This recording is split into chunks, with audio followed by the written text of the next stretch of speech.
এখন বানাচ্ছি কুমড়োর ছক্কা। কুমড়ো, আলু, পেঁয়াজ রসুন দিয়েছি, আজকে আমিষ করছি। এর মধ্যে দিয়েছি একটু ছোলা, বাদাম, এখনো হয়নি, ভালো করে কষিয়ে তারপর সামান্য একটু জল দিতে হবে। বাদাম দিয়ে, ছোলা দিয়ে, আর দেবো একটু চিংড়ি মাছ, আর আমার একটা স্পেশাল ভাজা মশলা। এই মশলাটা আমি বানিয়ে রাখি, অনেক মশলার সংমিশ্রণ।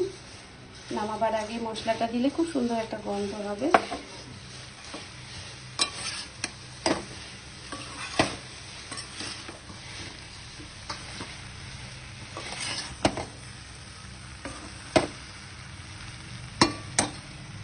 এবার চিংড়ি মাছটা দিয়ে দিচ্ছি,